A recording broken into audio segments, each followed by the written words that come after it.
Hey, what is going on, everybody? Boilon here, back for another video here on Marvel Strike Force. In today's video, we are here to do a #2 video of Should You Core Thanos Endgame. So a lot of people did really enjoy the video series that I did last, I guess it was probably last week, on Gore the God Butcher.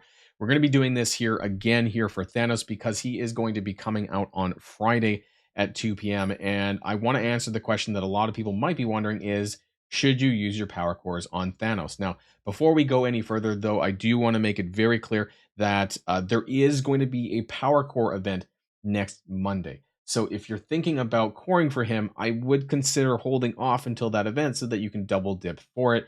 If you're a little bit premature and do it between Friday and Sunday, you're not going to get that benefit of that. So if you're able to wait, I would do so. But we're going to be talking about all the benefits of Thanos and why you're going to want to have him in today's video. But before we do get started with that, I do want to give a special shout out to the sponsor of today's video. Hey everybody, I want to give a special shout out to the sponsor of today's video, Into the AM. Now, you may be familiar with them already if you're someone who frequents my channel, and that's because I have done this before, talking about their amazing t-shirts with some really cool prints. In fact, I wear them pretty frequently just within my regular wardrobe, and they're having a very special sale right now that I want to make you all aware of. And they recently brought a ton of graphic tees back into stock, and if you're looking to get some new shirts for the end of the summer, or maybe some relaxed button-up shirts going into the fall here, then this is where you should be looking. And best of all, if you use my special discount code Boilon at checkout, or use the link in the description down below, you will get an additional 10% off at the end. Also, don't forget that this extra discount is on top of any of the existing deals that might be going on their website as well, which do happen from time to time. So if you are looking to get some new clothing and also help support me on the Boilon channel, then what are you waiting for? So make sure you go check it out. Go onto the link down below to get started. All right, everybody, and we're back. So this is Thanos Endgame in the msf.gg website. Now, the first thing that I think I did on my Gore video, I'm just trying to remember everything that was actually contained within it. I want to talk about the stats table for Thanos Infinity War. Thanos Endgame. I can't even remember the name. Anyways, so we're going to go into blue 5 now. I know that people are probably going to put purple ISO onto him. We're going to be doing 7 yellow, 7 red. I mean, the exact numbers don't really matter. It more matters as to where he stacks up with other characters. So let's just start off with health. He is number 4 health in the game. The only ones above him would be Ares, Gladiator, and Mephisto. Neither of these are that surprising, and Ares is just a little bit higher than his. As far as damage goes, Thanos is 3rd damage in the game, just behind Gore, and Ares is still pretty beefy up there. I guess one day we'll actually be able to, see the fruits of those labors, and Gladiator is a little bit behind him. But so he has a very, very, very strong damage stat, and I expect him to be quite strong both in the team and outside of the team as a result of that. His armor is 2nd, tied with Gladiator, which is quite impressive considering that Gladiator is the tank of the team there. And then once again, Ares seems to be the stat beast here, but there's been a lot of, we're not here to talk about Ares. There's a lot of mixed things talking about him. Anyways, focus, he is still in the top 5. Yep. So 85,000. Actually, he's tied with Gore. So him and Gore have the same focus. However, Gore does have a plus 250% focus per Annihilator ally. That's not included in the stats table. So Gore does, in fact, have more focus than Thanos Endgame, but nonetheless, is still really solid anyways. And his resistance stat is number 4, slightly ahead of Mephisto, in fact. Very good stats there.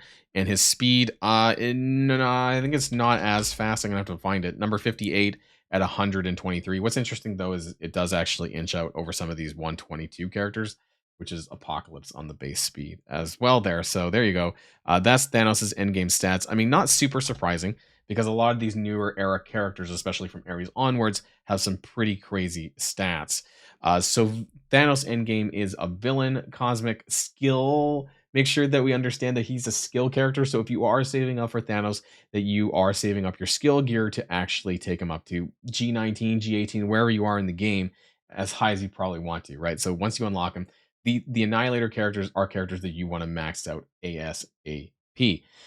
I do want to say, though, that I did actually originally spend a lot of my power cores onto Gladiator. Not as I haven't really, I don't think I've cored Gore at all because I've been kind of just finishing up with Dark Dimension 7, so I haven't had the spare cores to do that. But I think that Gladiator is still such a really important character on the Annihilators, but Thanos is going to be like that next linchpin character that's really important, not only just for arena, but just he's crazy. Like his what he can do is something unique that nobody else can do. So let's just get started with this kit. So his basic applies heal block for 2 turns and bleed for a 2 bleed for 1 turn and reduces speed bar and repeats this twice. So I guess it's like 10% speed bar. It's the primary target though. It's not any adjacents, just one guy. So that's fine there. Unavoidable. He has short cooldowns too. His special unavoidable future. Bury yourself in all allies for 15% of this character's max health. All allies is good, and it's also not specific to the Annihilator team either. So if you in the future use them, I don't know, let's say Cabal, or if you use it in Dark Dimension or whatever, it does carry over to everyone, which is nice. Copy all negative effects on this character and each ally to the primary target. Once again, it's not specific to Annihilator. So I like this, that a lot of this stuff so far does not actually apply specifically to his team. Attack primary target for 350, plus apply exposed and trauma for 2 turns, or well, exposed in general, and trauma for 2 turns, and stun for 2 turns. 2 turn stun is big. Most characters do not stun for 2 turns. Most characters stun for 1 turn, and maybe you can extend that somehow with other characters, but a 2 turn stun is quite rare. I'm not even sure off the top of my head how many people can do that, if anyone. Chain to 5 adjacent enemies for 300% damage and apply offense down for 2 turns. That's a lot of adjacent targets. However, it can be counterattacked, so that's something that you would have to be aware of as well. But nonetheless, it's still quite a lot of chaining that can happen there. His ultimate inevitable culling. So this is not going to be available on turn 1. However, it should be a turn 2 ability. Clear all negative effects on self plus gain offense up. So he's doing that before doing anything else, which is great. So he's pretty much always going to have offense up unless, I don't know, he has trauma, I suppose, on himself, and he can't do that. Attack all enemies for 270% piercing, which seems a bit low, but his damage stat is incredibly high.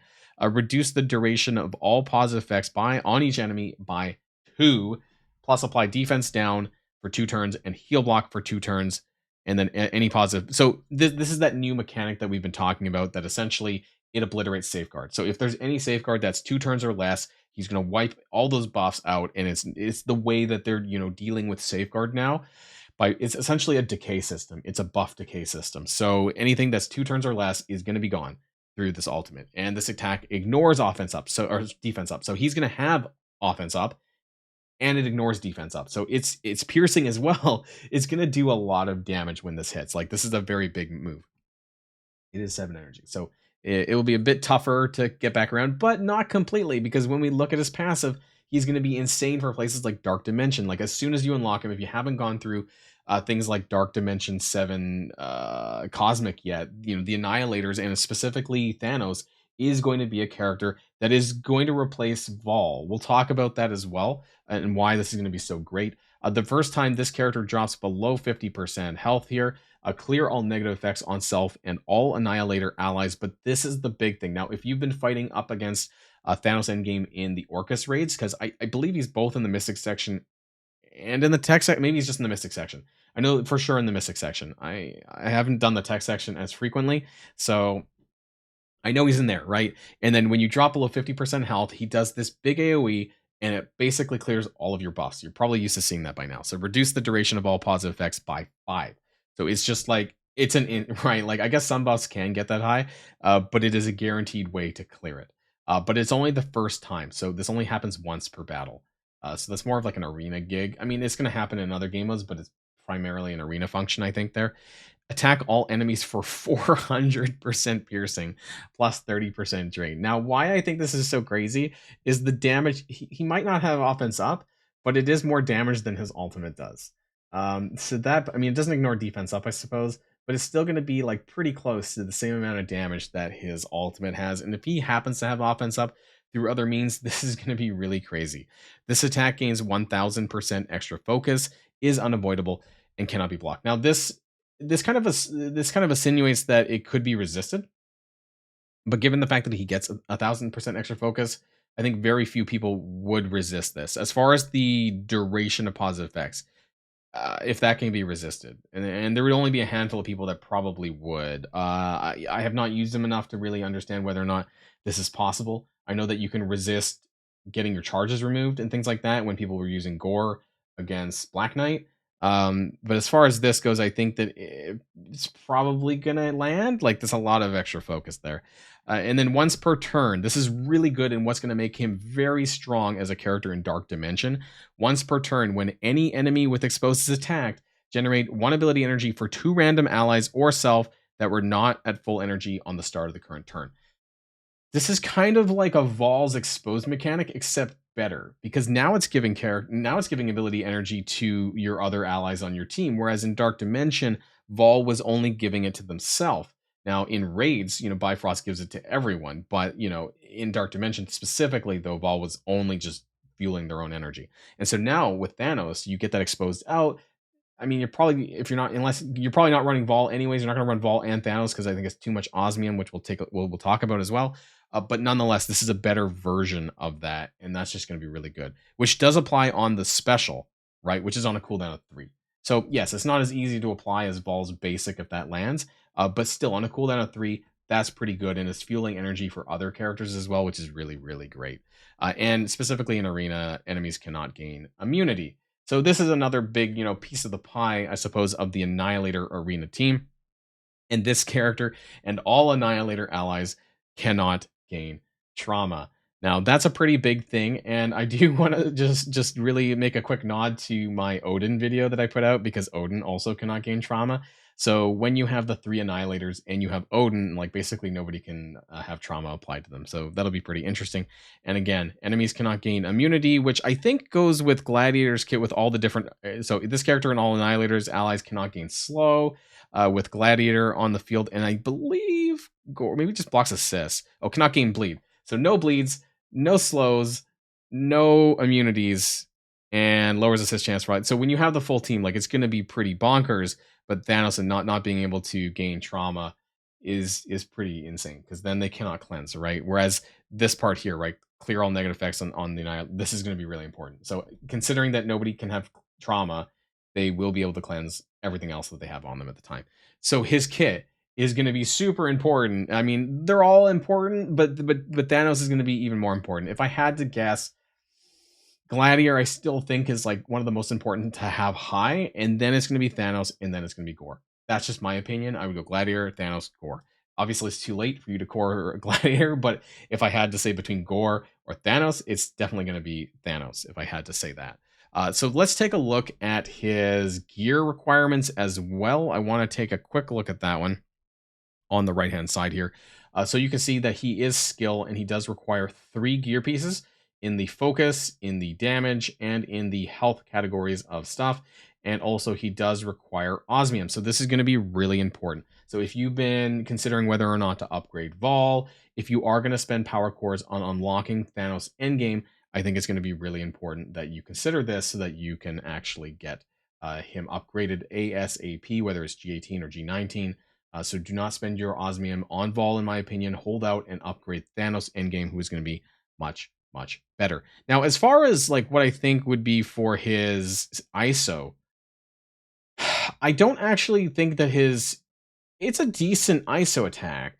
But when you use a striker attack, it's only gonna actually do it once. He's not repeating it twice. It's gonna be like this once. So I don't know. He does hit multiple targets. He has a huge, like, I think he could be a good possibility for a raider, honestly, because I think that even his passive might crit as well when it does this. So I think that he's probably, unless you really have struggles, stripping buffs and things like that, where you might need like a low star skirmisher. I don't know if that's going to be the case or not. Otherwise, I think I might prefer Raider over Striker. But that's just my initial thoughts, and I'd be curious what yours are based on kind of reading his kit and what you think about that in the comments down below. All right, and I guess it's time to conclude my thoughts on Thanos Endgame. Is he worth it? Is he worth it to core? I think the answer is yes. There is going to be a little bit of a caveat, like I mentioned in the start of the video, is that there is going to be a Power Core event next Monday. I do believe that it's also going to be a leaderboard, so it would be in your best interest, especially if you're free to play and you don't have buckets of cores lying around for this character to waste, that I would probably consider waiting for Monday and beyond. I think your arena will survive a couple of extra days by not having him directly on Friday, and so that would be my personal suggestion there. It's what I'm going to do. Now, if I don't know if I'm going to have actually as much cores to be able to unlock them straight out, even on Monday. I've been spending some on Dark Dimension 7, like I was mentioning, and I think as well that the arena orbs are going to change over from the Gore orbs to the Thanos team orb, which is also going to contain some of the other characters. I haven't seen what it looks like in terms of the percentages and things like that, but it'll be some way to get additional drips for Thanos shards as the days go on. I don't know how long that orb is going to last, though. You guys may have seen that like the showcase for the Annihilators are like twice as long now, so I don't know what that means for Thanos and beyond, or whether I don't know what they're doing on that end. So I don't know how long his orbs are going to be in the arena rank rewards, and so I take that with a grain of salt in terms of how many power cores you may need to end up spending in order to get this big guy unlocked. But nonetheless, he is going to be not only important in your arena team, but elsewhere in the game, PvP and in Dark Dimension, absolutely.